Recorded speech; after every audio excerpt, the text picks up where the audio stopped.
The following day, I felt unsettled, but I didn't want to overreact. I decided to reach out to the HOA to see what exactly was going on. I wasn't going to let a simple misunderstanding spoil my peaceful weekend, but I needed answers. I called the HOA office and explained the situation, how I was camping on my own property, minding my business, and how the cops had been called on me. The response I got wasn't what I expected.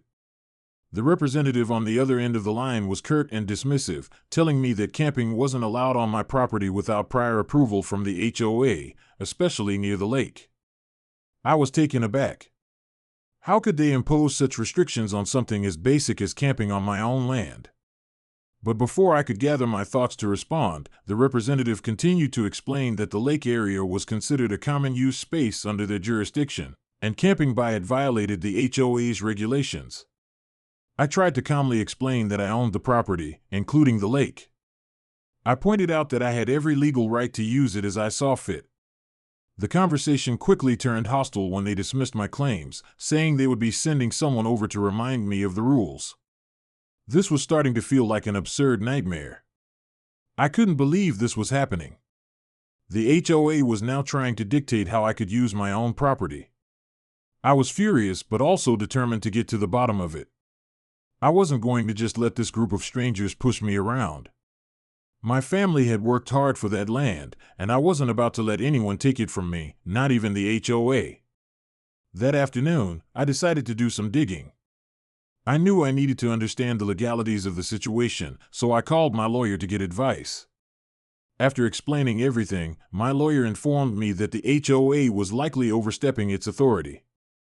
They didn't have any legal right to restrict how I used my property, especially in areas I fully owned.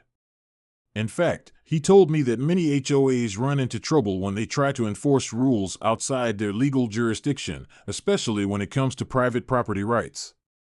I felt a wave of relief, knowing I had the law on my side. But at the same time, I knew I needed to be careful. This situation could escalate quickly. So, I followed my lawyer's advice and prepared to confront the HOA, this time with a clear understanding of my rights. Later that week, I received a letter from the HOA, officially notifying me that I was in violation of their rules and threatening fines if I didn't stop camping near the lake. They also threatened to escalate the matter further, potentially involving more legal actions. This was the last straw. I couldn't let this go. I sent a response to the HOA, making it clear that I would not comply with their demands and that I intended to seek legal action if they continued to harass me. I also reminded them of the fact that they had been trespassing on my property by using the lake without my permission. At that point, I knew I had them cornered. The HOA didn't expect anyone to stand up to them, especially not on their own land. A few weeks later, after gathering evidence of their trespassing and illegal actions, I filed a formal complaint against the HOA. I also made it clear that I would take the issue to court if they didn't back down. I wasn't prepared to let them bully me any longer. The legal process took a while, but eventually, the HOA had to settle. They were forced to pay for their trespassing, and a hefty fine was slapped on them for violating my rights. To make matters even sweeter, the HOA was ordered to publicly apologize to me for their unjustified actions. The settlement wasn't just a financial win, but a moral victory as well. It felt good to have the upper hand. I was able to resume my peaceful weekends by the lake, knowing that the HOA couldn't touch me anymore. But more importantly, this experience taught me something valuable. Don't let anyone infringe on your rights, even if they seem to have all the power. Stand up for yourself, and when necessary, take legal action.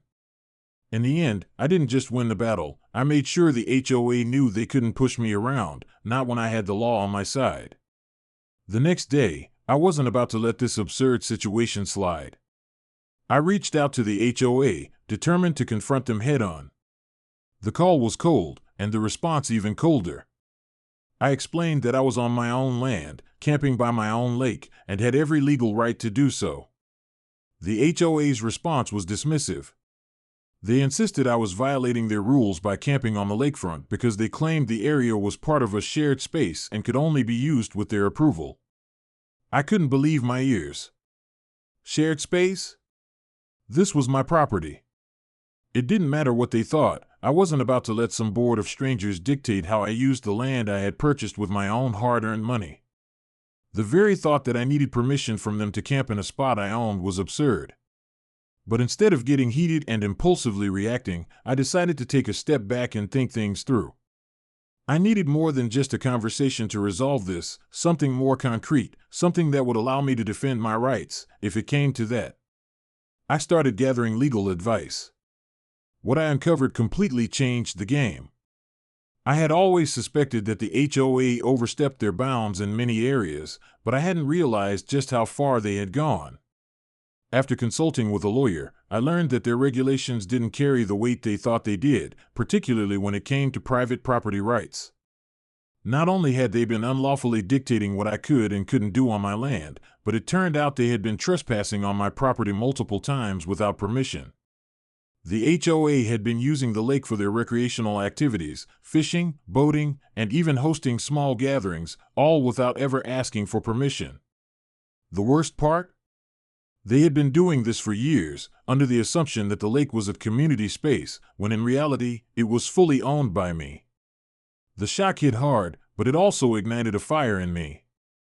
These people weren't just overstepping their boundaries, they were actively taking advantage of my generosity and property rights. I wasn't going to let this slide. With the newfound knowledge of their illegal actions, I made up my mind. I was going to fight back, not just for myself, but to hold them accountable for their blatant disrespect. I reached out to my lawyer again and explained the full extent of what I'd learned.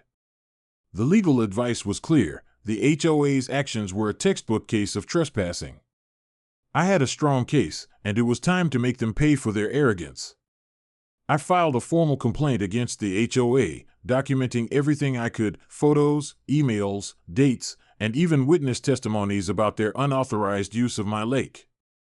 I wasn't taking any chances. I wanted this to go public and make sure everyone knew the truth about how this HOA was abusing its power.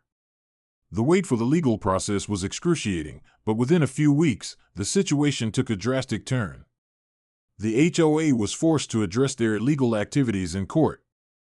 Not only did they have to pay a significant fine for trespassing on my property, but their leadership was also removed from their positions.